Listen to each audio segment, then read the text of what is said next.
Okay, everybody, so we're going to take a look at pages 36 and 37 in our packet today. So it's Wednesday, April 22nd. So yeah, we're going to be talking about Greek and Latin word parts, which most of you have probably done something with before. Maybe not exactly what we're looking at today, but you've done something with it. So first we're going to look at roots, and then we'll look at affixes. So most words, I guess we shouldn't say most, but a lot of words in the English language have Greek and Latin roots and affixes to them. Not all words, so if you see one of these roots or affixes and it doesn't really make sense with a specific word, it could be because it's not a root or affix in that word. But this just kind of helps us to like better understand what words mean if we don't already know what that word means. So like similar to how context clues work, but we're looking within the word itself instead of around it. So a root contains the main meaning of a word. So it's pretty simple. This is where you derive the main meaning of a specific word from. So some examples of some roots are, which this is all on your packet on that first page, page 36.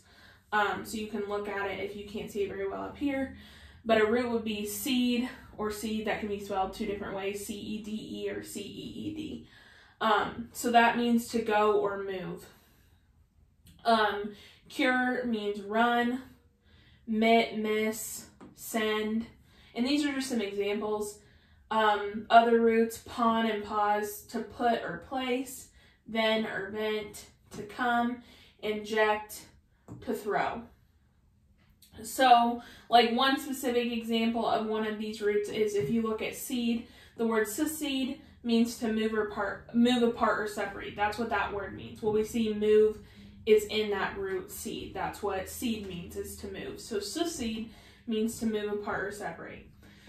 So, like, to object something would mean that you're throwing something out. You're throwing that idea out. You're not thinking about it. Object is in the word object, which is throw. So that's just a few examples of some roots. Now some affixes.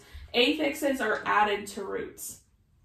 So root is the first part of it or the second part of it, and the affix is added to it. Now there's two different types of affixes. So there's prefixes and suffixes.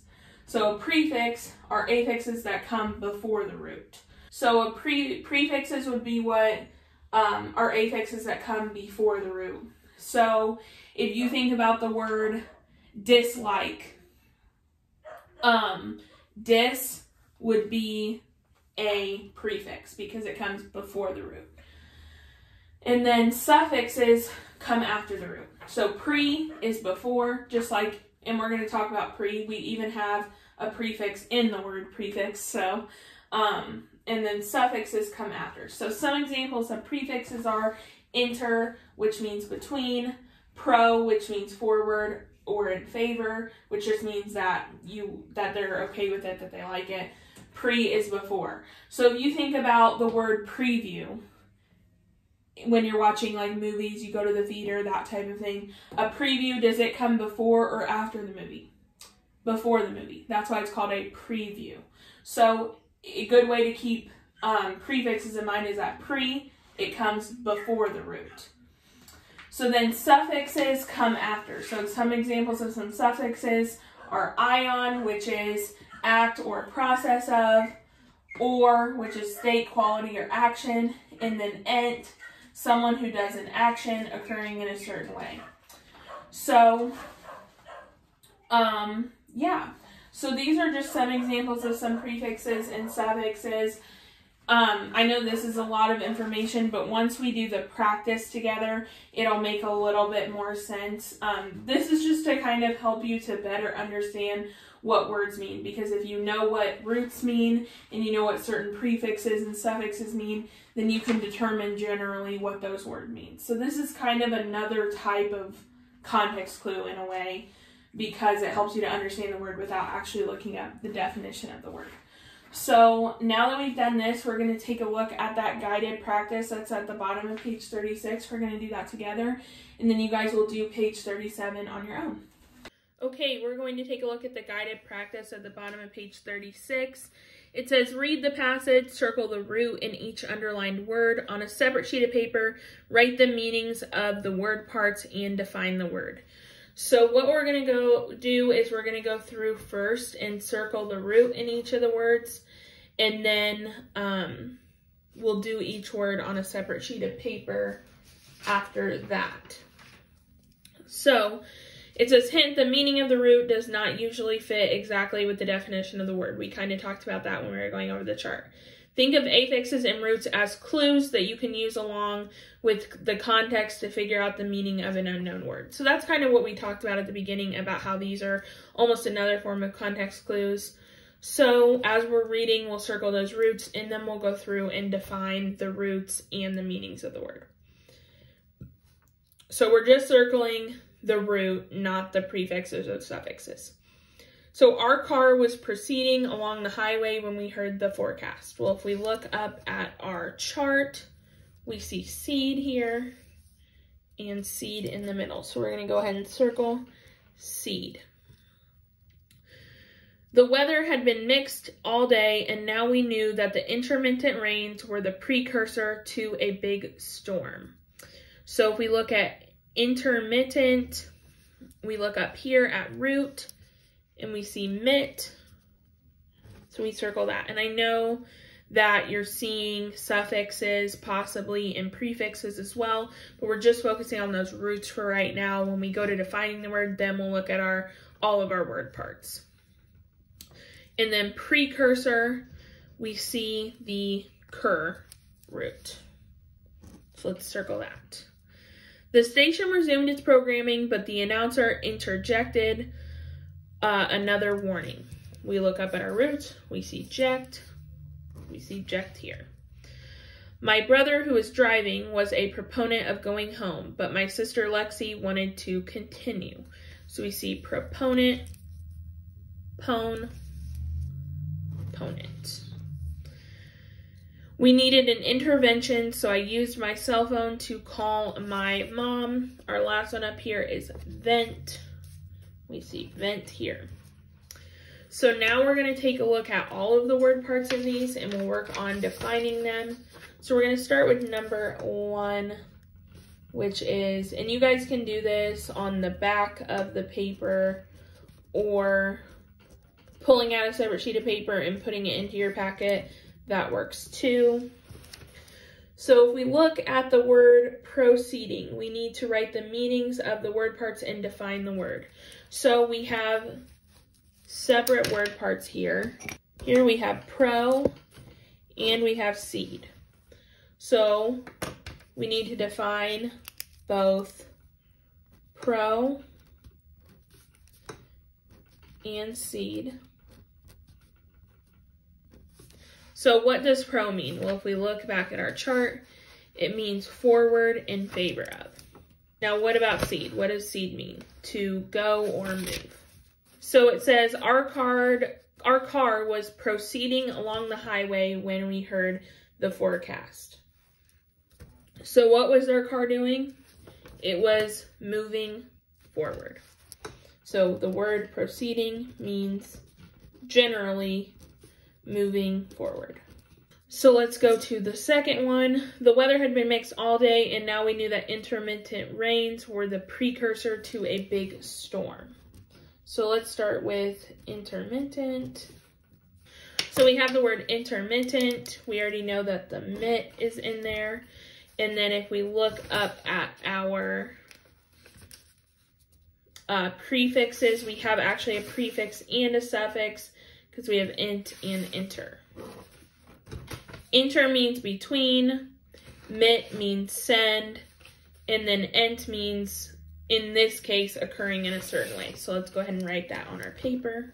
So if we read the sentence, it said, the weather had been mixed all day, and now we knew that the intermittent rains were the precursor to a big storm. So if it means between, sending, and occurring in a certain way, intermittent would be raining, or like not raining, because intermittent doesn't always mean raining. So if it says it had been mixed all day, we know that it means between and occurring in a certain way. Then we know that intermittent means it's like off and on. So we would say occurring, off and on.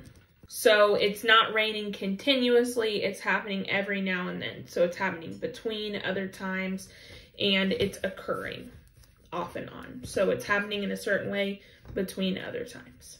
So now we have precursor. So we know we have that cur that we circled, and we also have pre and the OR at the end. So let's define each of those. Pre means before, cur means run, and or means state, quality, or action. If we read that sentence again, it says the weather had been mixed all day, and now we knew that the intermittent rains were the precursor to a big storm. A big storm was about to happen. These off and on little rains were happening all day, and then that would mean that precursor means that it's an action. We know that, which is state, quality, or action. In this case, it's an action. So the precursor is meaning that it is happening before another larger event. So it is a indicator of a larger event. So indicator before larger event. And I know that you won't be able to see all of the answers the whole time. So I'm going to go ahead and put this picture attached to the Class Dojo post so that you guys can view it on there. So I'm going to go ahead and put the other answers underneath just so we can see everything else still. So the next one says, the station resumed its programming, but soon the announcer interjected another warning. We have the word interjected, and we know that ject is our root and inter is our prefix. Yeah, and that's all we have in that word. So now we just need to define those two things. If we refer back to our chart, inter means between, just the same as in intermittent, and ject means to throw.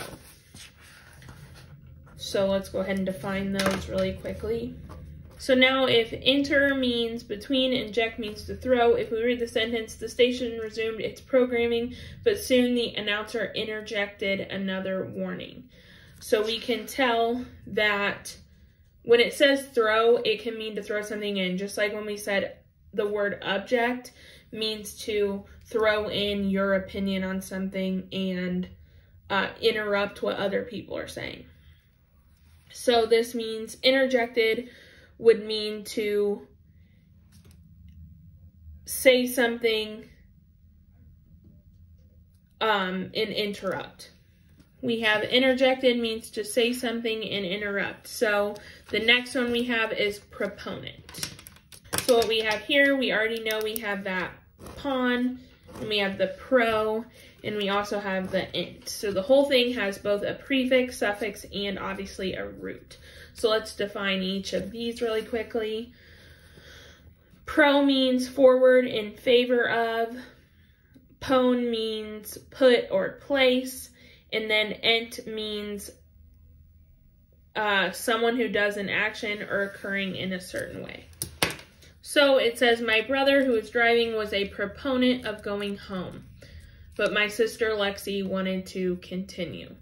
So if Lexi is wanting to do something, she is in favor of wanting to continue. Well, he is in favor of wanting to go home. So I think we can take off the forward in this case. And he's someone who does an action. And he is putting forward the idea that they should go home. So it can kind of mean both, because he's putting forward this idea that they should go home. So he is the person who, so a proponent would be someone who suggests a certain plan or idea. So we'll say someone who suggests a certain plan or idea. So let's look at the bottom one here. We need an intervention, so I used my cell phone to call my mom. So our word is intervention. In the word intervention, we already have that vent. Then we have enter. And we have ion. So let's define each of these. Enter, again, means between. Vent means come. And ion means act or process of. Again, it says we needed an intervention, so I used my cell phone to call my mom. This is maybe one of the most easier ones. So intervention means to come between, to prevent something else. So to come between in order to prevent. Okay, I know this one was kind of a lot. On Class Dojo, I'll have a picture of this guided practice answers so that you guys can just see those on there. You guys need to go ahead and move on to 37 and do 37 on your own. When we come back tomorrow, we will move on to page 38 and we will work together again then.